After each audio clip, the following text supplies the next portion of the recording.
Hello friends, मेरा नाम doctor आनंद विजय है। आज 12 नवंबर है।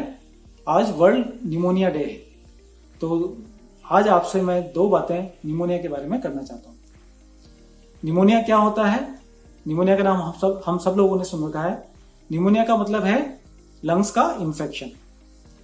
हम जिस वातावरण में रहते हैं उसमें कई तरह के बैक्टीरिया, वायरस, फंगस होते हैं।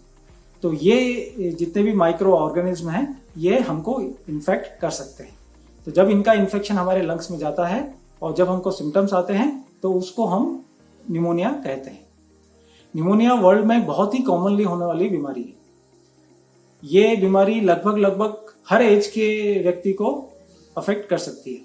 ज्यादा करके जो लोग बहुत बुजुर्ग होते हैं या बच्चे होते हैं उनको ये बीमारी ज्यादा अपने चंगुल में लेती है। इसका कारण होता है कि इस एज ग्रुप में इम्यूनिटी पावर बहुत कम होती है, या फिर आजकल जैसा हम सब लोग जानते हैं कि डायबिटीज के पेशेंट बहुत ज्यादा बढ़ गए हैं। तो जिन लोगों को डायबिटीज है या जिन लोगों को पहले से कोई भी बीमारी है, या तो कोई हार्ट प्रॉब्लम है या किडनी की बीमारी है या कोई लंग्स की बीमारी है, उन लोगों को भी बीमारी बहुत ज्यादा अफेक्ट करती है। कुछ लोग होते हैं जो स्मोकिंग करते हैं, तो स्मोकिंग से होने वाली एक बीमारी है जिसको हम सीओपीडी का नाम देते हैं। तो सीओपीडी के पेशेंट्स भी आजकल दुनिया में बहुत हैं। तो सीओपीडी के पेशेंट्स को भी निमोनिया बहुत जल्दी अफेक्ट करता है। अस्थमा के पेशेंट्स हैं, उन लोगों को भी निमोनिया बहुत जल्दी लग सकता है।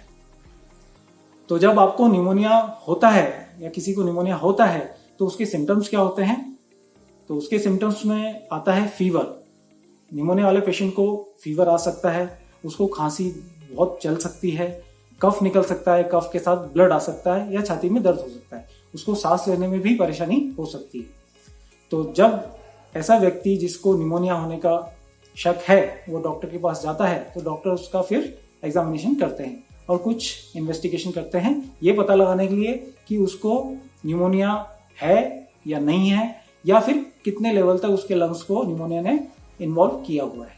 इसके लिए डॉक्टर बहुत तरह के टेस्ट कर सकते हैं, जैसे कि आपके कफ की जांच हो सकती है, आपका ब्लड टेस्ट हो सकता है, आपका चेस्ट एक्सरे, सीटी स्कैन, या फिर जरूरत पड़ने पे डॉक्टर ब्रोंकोस्कोपी, ये एक तरह की एंडोस्कोपी होती है जिसमें एक छोटी सी फ्लेक्सिबल नली आपके लंग्स में डाली जाती है और अंदर से सैंपल लिया जाता है। तो ये सब करके डॉक्टर को ये पता चलता है कि आपका निमोनिया किस ऑर्गेनिज्म की वजह से हुआ है।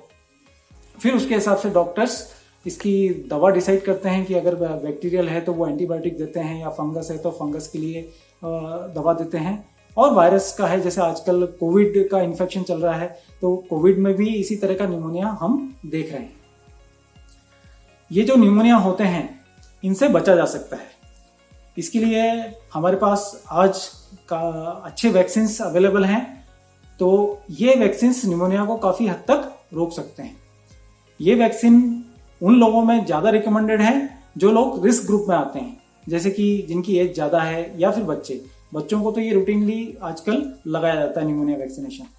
बुजुर्ग लोग जो 65 के ऊपर हैं या फिर वो लोग जिनको पहले से कोई बीमारी है वो ज्यादा रिस्क पर हैं, तो वो भी ये वैक्सीन ले सकते हैं। तो अगर आपके परिवार में या आपके किसी रिश्तेदार को या आस पड़ोस में अगर किसी को निमोनिया जैसे सिम्टम्स होते हैं तो आपको इसको इग्नोर नहीं करना चाहिए और तुरंत डॉक्टरी सलाह लेनी चाहिए।